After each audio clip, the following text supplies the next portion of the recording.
The dog had already taken down 2 handlers that morning, and nobody at CFB Trenton thought it was funny anymore. Sergeant Marcus Hale stood at the edge of the kennel run, arms crossed, watching the Belgian Malinois pace the length of his enclosure with the kind of controlled aggression that made new recruits take a step back. Echo was 72 pounds of military working dog who had completed 4 overseas deployments, neutralized threats in conditions most humans couldn't survive, and in the past 3 weeks had put 1 handler in the infirmary with a fractured wrist and sent another out with bite trauma that needed 14 stitches. Hale had been trying to rehab Echo for 6 weeks. He had nothing. "Pull his file again," he said to Corporal Dennis Yauch, who was standing slightly behind him the way people stand when they don't want to be the next in line for something. "Already did, Sergeant. Same as last week." His original handler was Sergeant First Class Toby Grennan, 4 and 27 Squadron. KIA 14 months ago, Kandahar. Echo came back on a repatriation flight. Nobody flagged the grief protocol. He went straight into the general working dog pool at Petawawa, got reassigned twice, bit both handlers within the first week. Then they sent him here. Hale didn't say anything. He watched Echo stop pacing, sit and stare back at him through the chain link with eyes that were completely flat. Not aggressive in that moment, just empty, like a dog that had decided people weren't worth the effort of even hating anymore. "What's the recommendation?" Yauch cleared his throat. "Command wants a final assessment by end of month. If he can't be cleared for reintegration into active service or civilian adoption, they'll recommend euthanasia. He's 4 years old." "Yes, Sergeant." Hale rubbed the back of his neck. "Send the request to the civilian contractor network. See if anyone will take a look. Last resort." He didn't expect anything to come of it. Civilian contractors didn't usually want to touch dogs with Echo's file. Too much liability, too much history. He found out he was wrong 3 days later, when a woman showed up at the main gate with a federal contractor badge, a canvas bag over one shoulder, and no body armor. Her name was Bridget Shea. She was 28 years old, and she drove a truck that had seen better decades and had a crack in the windshield she'd apparently decided to live with. She wore work pants, boots that were worn at the heel, and a dark green jacket that had the logo of a civilian canine assessment organization called Northern Apex K9, a group Hale had never heard of. He met her at the vehicle checkpoint himself, because he wanted to get a look at whoever was willing to take on a dog that had already ended 2 careers. She shook his hand the way people do when they're used to shaking the hands of people who think handshakes are a form of competition. Firm, unhurried. "How long do you need?" Hale asked. "That depends on the dog," she said, which was not the kind of answer he was looking for, but which he found, briefly, mildly interesting. He gave her the full rundown on the way to the kennel block. Echo's service record, the bites, the 2 failed reintegrations, the timeline since Grennon's death. He watched her face while he talked. She listened without taking notes, without nodding in the exaggerated way people do when they want you to know they're paying attention. She just listened, and she looked at the ground in front of her feet, and when he finished, she asked one question. What commands was he trained in? Language. Hale frowned. Standard CF working dog protocols. English. She nodded once, like she was filing it somewhere. Was he ever trained internationally? Any additional handler contacts before Grennan? Hale made a mental note to actually pull the full training chain before anyone else tried to assess this dog. "I'll have someone check." "Okay," she said. "I'd like to see him alone." Hale stopped walking. "That's not how we do assessments here." "I know," Bridget said, "but it's how I do them." He looked at her for a moment. She looked back at him without any particular expression, not challenging, not deferential. "Just waiting. We'll have 2 handlers standing by outside the door," he said, "with catch poles. That's fine." What happened in the next 4 minutes, Corporal Yauch would describe 3 different times to 3 different people over the following week, and each time he'd say the same thing. He still wasn't sure what he'd actually seen. Bridget Shea walked into Echo's kennel run alone, with the door clicking shut behind her and both handlers standing ready on the outside. She had nothing in her hands, no treat pouch, no toy, no protection gear on her arms. Echo came off the back wall of the enclosure like he'd been launched. 72 pounds, moving at a speed that made Yaush's hand go to the door handle by reflex. Bridget didn't move. She stood with her weight slightly forward and her hands at her sides, and she said one word, flat and clear, in what Corporal Yaush would later describe to Hale as not English. Echo hit the ground mid-stride. He didn't stop. He didn't stumble. It was like someone had reached into the momentum of a moving vehicle and shifted it into a different gear. The dog went from full attack sprint to a controlled drop in the span of a single body length, and he ended up crouched in the dirt 2 feet in front of her, not retreating, not advancing, just stopped. Yaush forgot to breathe. Bridget crouched down slowly all the way to the dog's level, and she said something else. Quiet 2 or 3 words, and Echo's ears, which had been flat back and tight to his skull, moved. Not all the way up, just shifted, just enough. She didn't reach for him. She waited. It took 2 more minutes. Then the dog moved forward on his own, a low shuffle in the dirt, and put his nose against the back of her hand. Yaush exhaled. Sergeant Hale was not a man who second-guessed himself often, but he was also not a man who refused to look at evidence. He watched the kennel run footage twice before calling Bridget Shea back into his office. "What language was that?" he asked. "Dutch," she said. "Malinois command protocol. Belgians breed and train working dogs on Dutch language commands. A lot of international military programs import dogs already trained that way. If the dog comes in with Dutch commands and the new handler doesn't know that, the dog essentially can't hear them. Half of what looks like aggression is just a working dog being pushed by someone who's giving orders in a language he was never taught." Hale sat back in his chair. He thought about Echo putting a man in the infirmary. He thought about a dog spending 14 months being handled by people whose commands he couldn't pass, being reassigned and reassigned, losing the one person who had spoken the right language, and then being surrounded by noise that meant nothing. His file didn't mention Dutch commands anywhere, he said. "No," Bridget agreed. "It wouldn't. That information stays with the handler. Grenon would have known. When Grenon died, that knowledge went with him." Hale was quiet for a moment. "You said you'd seen this before. Twice," she said. Both times the dog had been flagged for euthanasia. Both times it was a language issue compounded by grief. A working dog isn't just an animal following orders. He has a partner. When you take that partner away and then surround him with handlers, giving commands he can't understand, you're not just isolating him. You're telling him, every single day, that his training doesn't work anymore, that nothing he knows applies. That's not aggression. That's a dog in free fall. Hale looked at the window for a moment. "Can he be brought back?" "He's already back," Bridget said. "He was never gone. He was just waiting for someone to speak to him." The problem, as it always was, came from above. Hale's request to retain Bridget Shea as a civilian specialist on Echo's reintegration was denied the same afternoon it was submitted.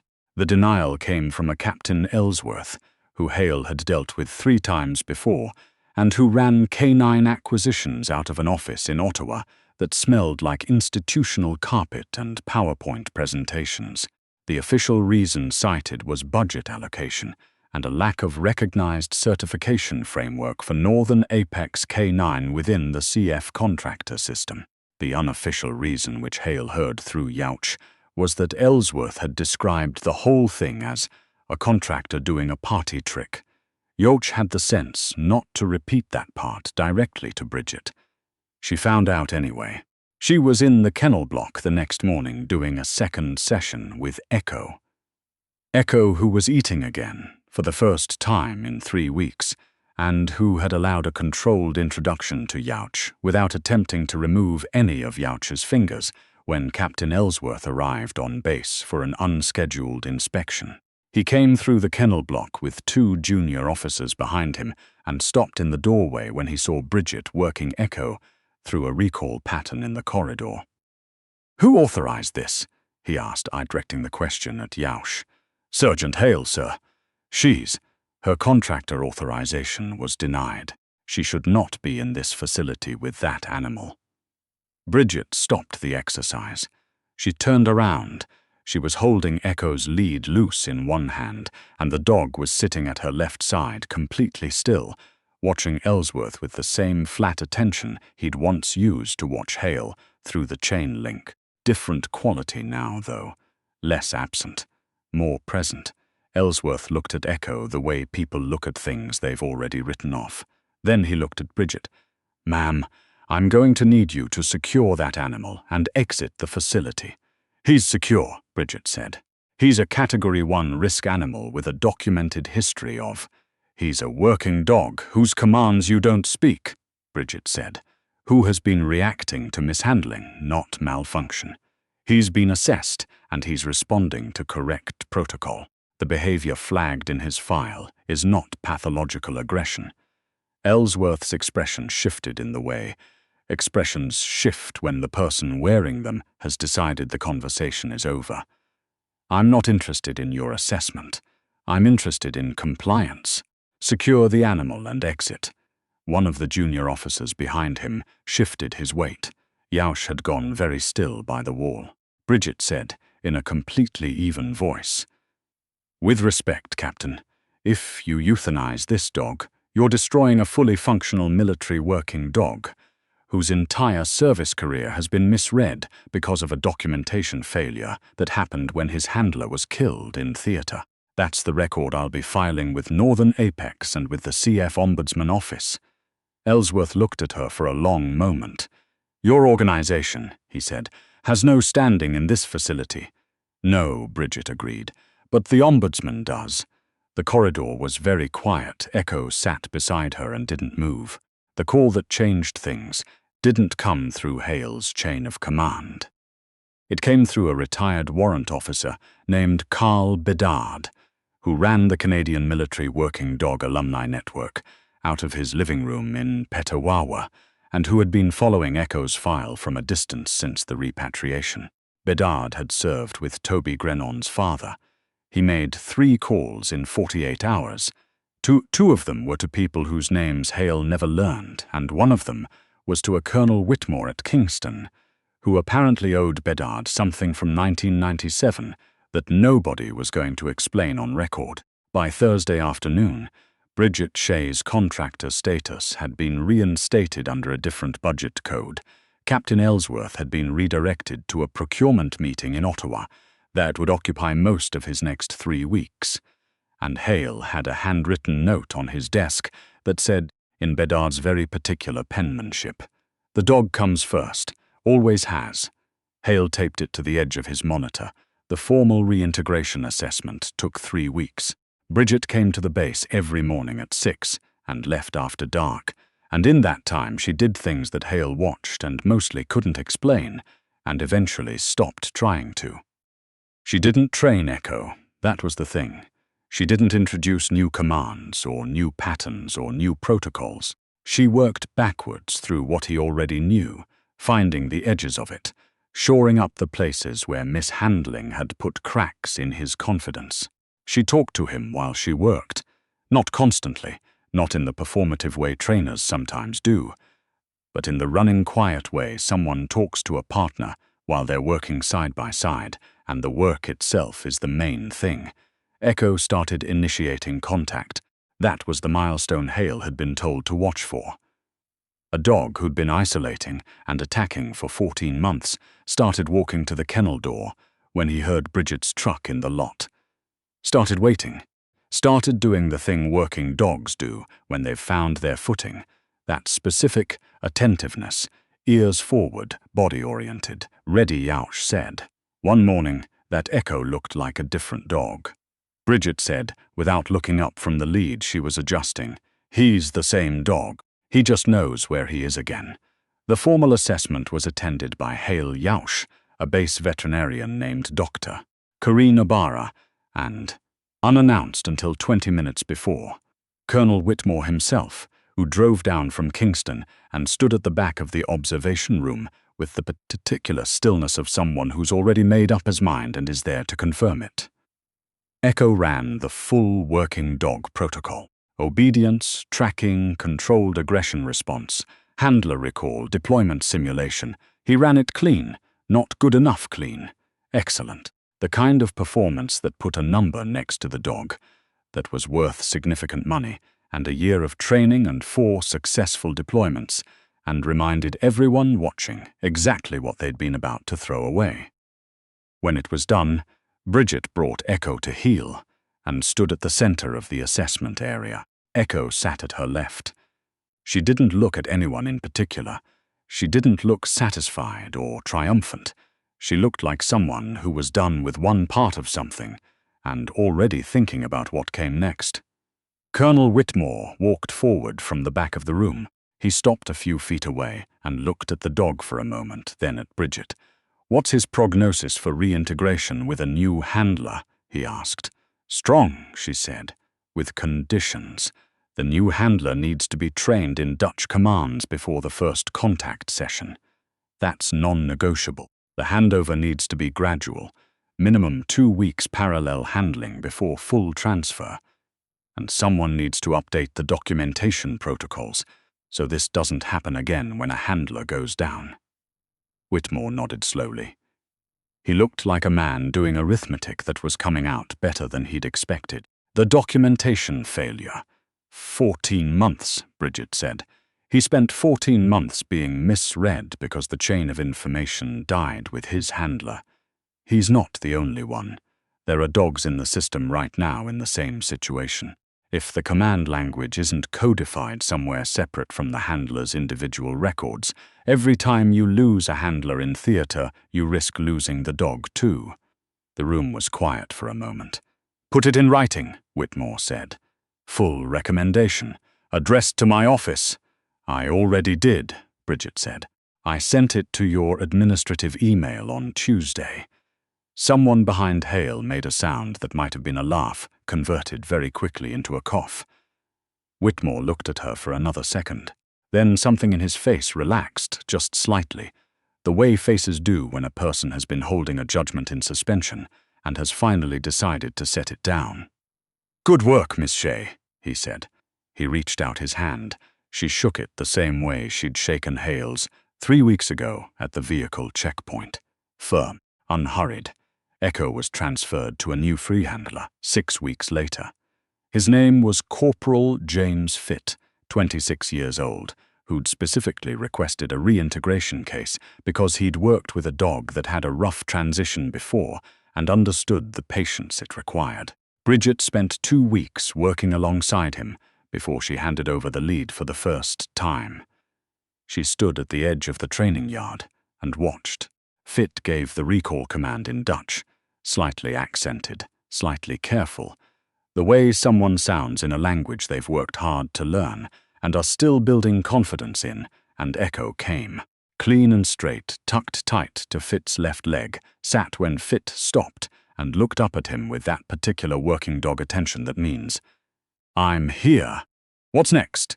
Hale was standing beside Bridget. He'd made a point of being there. He didn't say anything for a moment. Then, "Is it hard?" "Handing them off." Bridget watched Fitt run Echo through a simple obedience sequence. Echo's movement was fluid and unhurried. He was listening the way he was built to listen. "Not when they're ready," she said, "and when the next person is ready." She picked up her canvas bag from the ground. Her truck was in the lot, same crack in the windshield, same worn heels on her boots. "There's another one," she said. "Shepherd Cross in Gagetown. They've been trying to work out why he won't track. His original trainer was a francophone handler who left the program 18 months ago, and nobody recorded the scent command vocabulary she used." Hale looked at her. "How do you keep finding these?" "Same way Grenon found Echo, probably," she said. "You look at what everyone's decided is broken, and you ask yourself what they forgot to ask." She walked toward the parking lot without looking back. Behind her, in the training yard, Echo moved through a pattern with corporal fit, clean, precise, present, like a dog who had never once been lost, like a dog who had simply been waiting for someone to find the right words.